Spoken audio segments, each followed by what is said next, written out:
Good morning students of class 4। फिर आज हम लोग इंग्लिश ग्रामर बुक के साथ उपस्थित हैं। जैसा कि चैप्टर 4 के अंतर्गत हमने पिछले क्लास में नंबर के बारे में विस्तार पूर्वक आप लोग को बताया था और कहा था कि इसे आप अच्छी तरह समझ करके याद कर लीजिएगा। तो मुझे विश्वास है कि आप लोग उसे समझे होंगे और लिख भी लिए होंगे, याद कर लिए होंगे।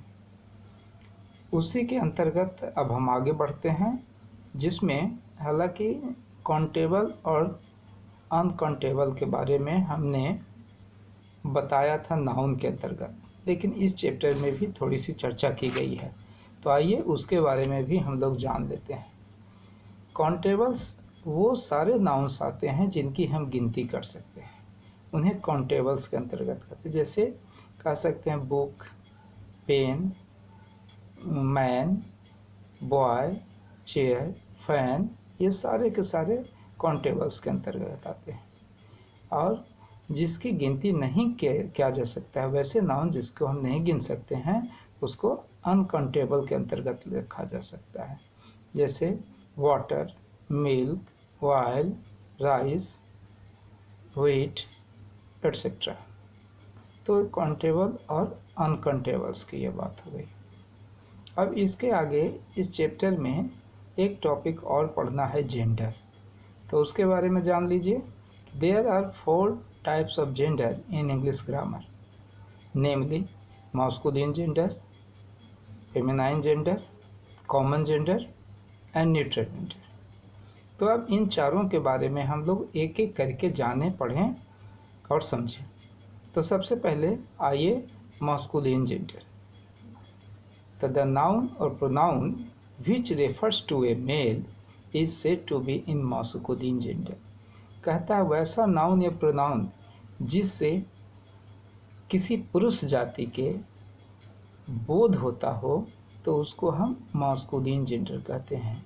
जैसे कहेंगे ब्रदर, फादर, हॉर्स, डॉग, ये सब जो है पुरुष जाति का बोध करवाने वाले नाउन है, इसीलिए इसको मास्कुलिन जेंडर के अंतर्गत रखा गया है। अब जैसे ही कह देंगे तो ये प्रोनाउन है और ये भी मास्कुलिन जेंडर में आता है। चलिए दूसरा, फेमिनाइन जेंडर। तो द नाउन और pronoun which refers to a female is said to be in feminine gender. वैसा नाउन और प्रोनाउन जो किसी स्त्री जाति का बोध करवाता हो, है ना, उसको हम क्या कहते हैं, फेमिनाइन जेंडर। चाहे वो मनुष्य हो चाहे जानवर हो, है ना, उसको हम कहेंगे। जैसे कहेंगे सिस्टर, मदर, काऊ, मेयर, ये सारे के सारे क्या, या फिर प्रोनाउन में आ जाइए सी, तो ये सब स्त्री जाति का बोधक है, इसीलिए इसको हम क्या कहते हैं, फेमिनाइन जेंडर। ठीक है। और तीसरा नंबर में आता है कॉमन जेंडर, है ना। The noun which refers to both a male और फीमेल, है ना, पर्सन और animal is said to be in common gender. कहता वैसा नाउन या प्रोनाउन जिससे दोनों का बोध होता है, पुरुष का हो या स्त्री का भी हो सकता है ना, ऐसे व्यक्तियों या जानवरों के बारे में बोध करवाने वाले नाउन या प्रोनाउन को हम कहते हैं कॉमन जेंडर के अंतर्गत। ठीक है। जैसे कहेंगे स्टूडेंट, जैसे कहेंगे टीचर, जैसे कहेंगे एनिमल, है ना, जैसे कहेंगे डॉक्टर, ये सारे के सारे कहने से दोनों तरह के जाति का बोध होता है, पुरुष जाति का भी और स्त्री जाति का भी, इसीलिए इन सारे को कॉमन जेंडर के अंतर्गत रखा गया है। ठीक है। अब चौथा और लास्ट है न्यूट्रल जेंडर। कहता है वो सारे नाउन या प्रोनाउन जिससे नॉन लिविंग थिंग्स का या पेड़ पौधों का बोध करवाता है, तो उसको हम क्या कहते हैं कि वो न्यूट्रल जेंडर में है। नाउन और pronoun which refers to non living things और plants is said to be in neutral gender, है ना। जैसे कह देंगे chair, table, watch, pen, book, या फिर कह देंगे प्लांट, ट्री, ये सारे के सारे न्यूट्रल जेंडर के अंतर्गत आ गया। ठीक है ना। अब इसमें कुछ नोट कर लीजिए कि जैसे मटेरियल नाउन, एब्स्ट्रैक्ट नाउन और कलेक्टिव नाउन, ये सारे को न्यूट्रल जेंडर के अंतर्गत लिया गया है। कौन कौन? मटेरियल नाउन, एब्स्ट्रैक्ट नाउन और कलेक्टिव नाउन, ये तीनों को न्यूट्रल जेंडर के अंतर्गत लिया गया है। जैसे कहेंगे water, material noun, tea, happiness, childhood, crowd, army, jury, ये सारे के सारे न्यूट्रल जेंडर, क्योंकि कुछ तो मटेरियल नाउन है, कुछ एब्स्ट्रैक्ट नाउन है और बाकी जो है कलेक्टिव नाउन है ना। अच्छा, और एक दूसरा बात नोट कर लीजिए कि young children and the lower animals are also of the neutral gender.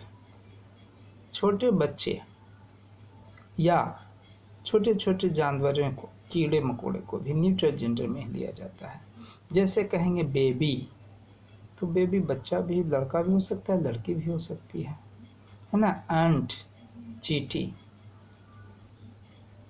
B, मधुमक्खी, ये सारे के सारे जो है वो न्यूट्रल जेंडर के अंतर्गत आते हैं। तो आपने समझ गया, ये चैप्टर समाप्त हो गया। इसमें आपने नंबर के बारे में डिटेल से पढ़ा, फिर जेंडर के बारे में डिटेल से पढ़ा, और इसके साथ साथ मैंने आप लोगों को सॉल्यूशन के लिए भी दिया था। ए, बी और सी 3 एक्सरसाइज इसके अंतर्गत दिया था जो कि नंबर से रिलेटेड था। हम समझते हैं कि आप लोग इसे कर लिए होंगे, और जो नहीं किए हैं उनके लिए मैं भेज दे रहा हूं, और जो किए हैं वो उसका मिलान कर लेंगे, और जो नहीं किए हैं वो समझ करके अपनी फेयर कॉपी में लिख लेंगे और उसे याद भी कर लेंगे।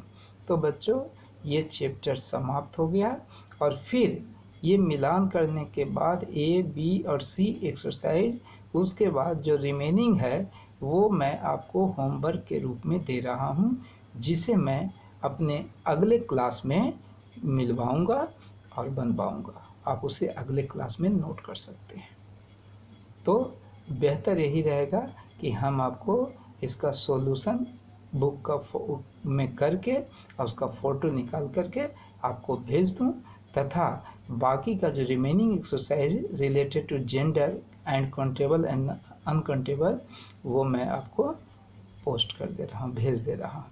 आप उसे जो बना हुआ है उसको मिला लीजिएगा, और जो बनाना है उसे ईमानदारी से अपनी रफ कॉपी में बना लीजिएगा। ओके, फिर हम अगले क्लास में मिलते हैं। जो होमवर्क है उसका सॉल्यूशन प्लस लिटरेचर बुक में मिलेंगे। Thank you. Okay, bye.